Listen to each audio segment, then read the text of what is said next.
Hey guys, the Ka guy, and I'm sorry. I forgot to post this video last week. Actually, no, I didn't. I've just been really busy. But man, oh man, someone spoiled the last page of chapter 75 for me, and I didn't know whether or not to believe it. But let's start with chapter 74, okay? It starts off with someone screaming that Rokuhiro has just been murdered and all the enchanted blades have been stolen. And then 5 seconds later, this man YURA appears right in front of Samura. And yes, the Hishaku are the ones responsible for the murder of Rokuhiro, and now YURA is on the hunt to kill the sword bearers. Samura assumes that he is going to die unless he cooperates with this young gentleman. Samura tries to convince himself that the prophecy will not come to pass and that the Hishaku are just trying to unleash another malediction. YURA responds with, not really, and that the flowers the Shinichi caused to bloom are still filled with pure energy, meaning the sword master's bloodlust is still strong even after the war. It's crazy how even after 15 years, the energy is still as strong as it once was and hasn't wavered. So it looks like the prophecy is bound to happen. YURA is making him feel guilty all over again. This man is vengeance. He reminds Samura that the sword bearers are sinners and hiding the truth doesn't change the effects on your soul. And we learn that YURA's true goal is to become the wielder of the Shinichi and end the malediction. He then asks why his daughter isn't around, and now we understand the truth as to why she was hidden with her memories erased. YURA says it's disappointing that she won't be able to help them kill the sword bearers. Is bro crazy? She's literally a child. This man is sick.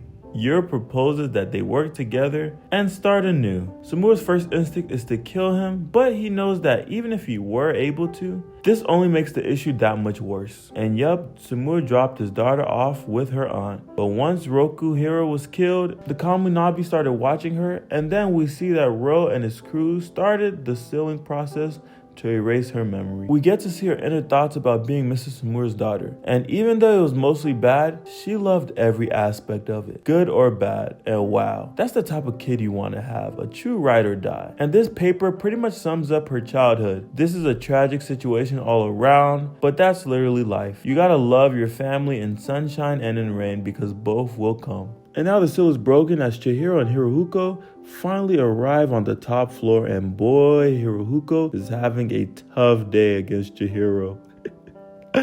Bro is tired of fighting with regular swords. If I was getting smacked like this, I would have rage quit too. Hayuki asks if he needs some healing, but our boy is tough. But he immediately asks for his enchanted blade. Bro's nothing without it. And this spread of Chihiro and Iori teaming up brings me absolute life. Chihiro is surprised that she knows how to fight, but is a little nervous that she fights with her eyes closed. Don't worry, Chi-Chi. She'll be just fine.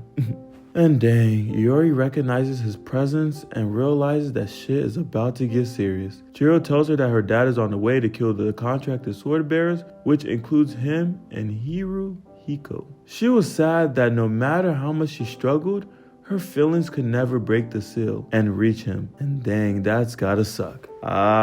Shit. Hirohiko doesn't care anymore and is about to draw his enchanted blade. He's not letting none of this slide. Chihiro, on the other hand, tells her that it was worth it and that she will see him again as he gets ready to draw his enchanted blade. And like the fourth rematch between our guys is now official, but no limits now. Wait a minute. We might have a third fighter. Look, up in the sky, it's a bird. It's a plane. Oh shit, it's Mr. Samura. Alright, calm down. But nah, this is absolutely crazy. And now on to chapter 75. The chapter starts off with straight smoke and all of these guys are ready to use their enchanted blades. But before I read this, I need Hirohiko to lock in and get his first W because I don't know how much longer I can stand for this, bro. I need him to win, please. Hayuki says that they should probably just leave, but Hirohiko insists on staying because Samura was probably not ready to see his daughter, so maybe some mental weakness would occur, and this could be his chance. But before he can even unsheath his sword, Hayuki's head is sliced off, clean and cut. And damn, we realize it's not just her, but Hirohiko too. Damn. This is crazy. He cannot go outside like this, please. Chihiro's perceptive eye realizes that once he unleashes his dancing feathers, that his Toby Mind ability allows him to swap locations with any of his feathers instantaneously. That's why he's so damn fast on some Minato shit.